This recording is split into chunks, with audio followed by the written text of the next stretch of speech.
Salam, senang sekali Bapak Ibu Saudara, jemaat Tuhan dimanapun berada, kita berjumpa dalam program Berita Selamat Jadi Dumah, Majelis Sinode GKE.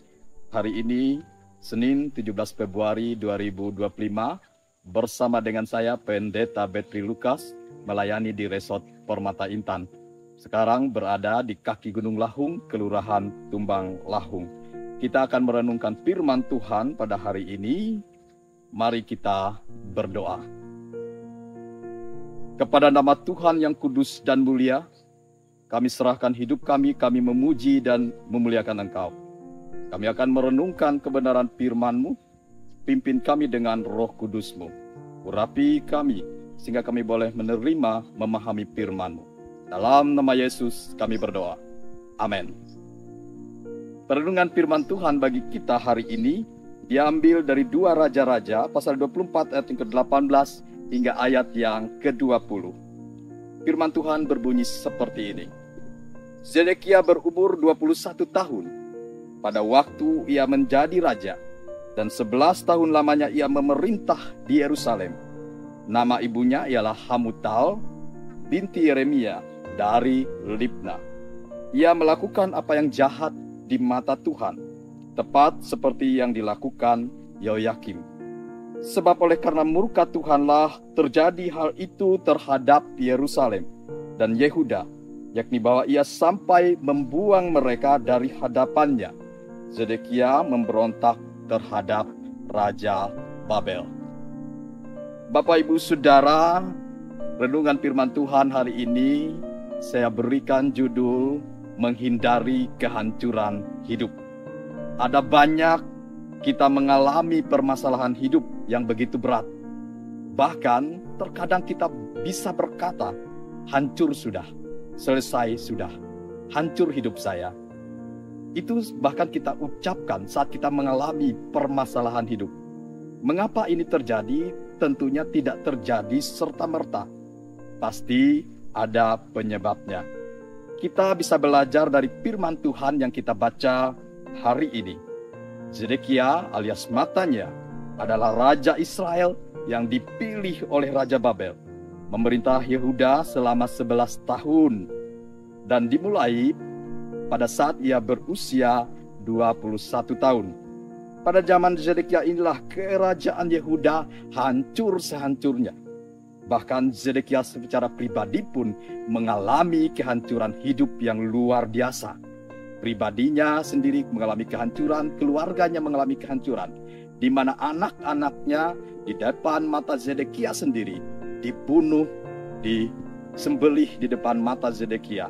Zedekia sendiri dibutakan oleh bangsa Babel. Makanya Zedekia mengalami kehancuran.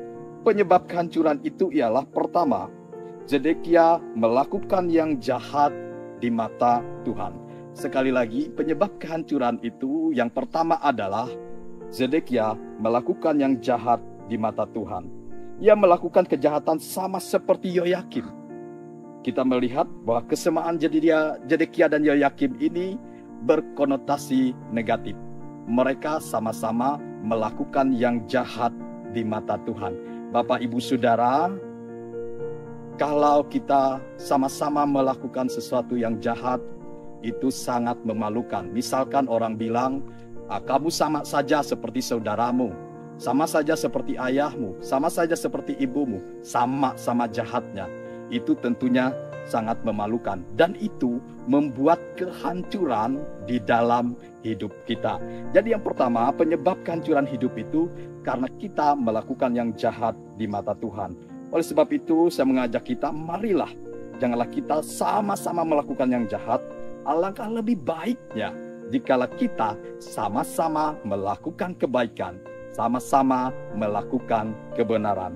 Bagian yang kedua, kita bisa mendapatkan kehancuran hidup karena Tuhan memang membuang kita. Sama seperti Tuhan membuang Yehuda dan Yerusalem dari hadapannya. Seperti teks yang firman Tuhan yang sudah kita baca. Tuhan memang adalah Tuhan yang penuh kasih, tetapi ia tidak bisa dipermainkan. Ada banyak orang tenggelam di dalam dosanya, nyaman berbuat dosa. Masih ada waktu. Nah, kalau Tuhan memberikan kesempatan bagi kita untuk bertobat, seharusnya kita berbalik segera kepada nama Tuhan dan jangan menyia-nyiakan waktu itu. Kalau kita merasa Tuhan masih panjang sabar, ada waktunya, kita tidak diberikan kesempatan lagi, maka pada saat itulah Tuhan akan membuang kita seperti Tuhan membuang Yerusalem dan Yehuda dari hadapan matanya.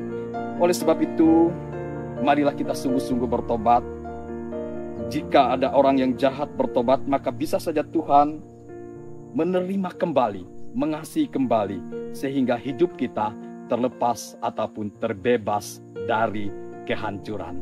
Oleh sebab itu, Bapak Ibu Saudara, dua bagian firman Tuhan ini mengajarkan kepada kita yang pertama, supaya kita terhindar dari kehancuran. Yang pertama, jangan melakukan yang jahat di mata Tuhan.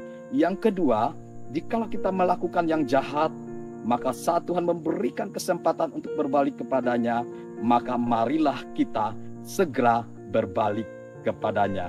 Biarlah hidup kita semua tidak mengalami kehancuran, tetapi justru menemukan kehidupan yang kekal bersama dengan Tuhan. Tuhan memberkati kita. Mari kita kembali bersatu di dalam doa.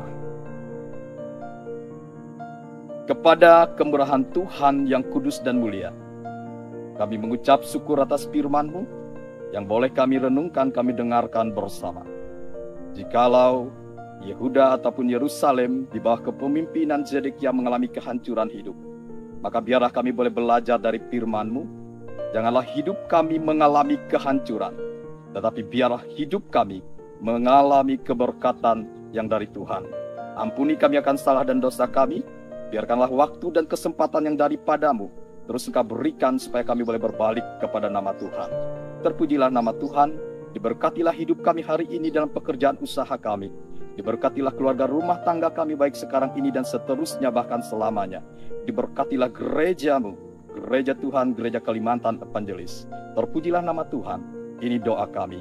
Dalam nama Yesus kami berdoa. Amin. Salam.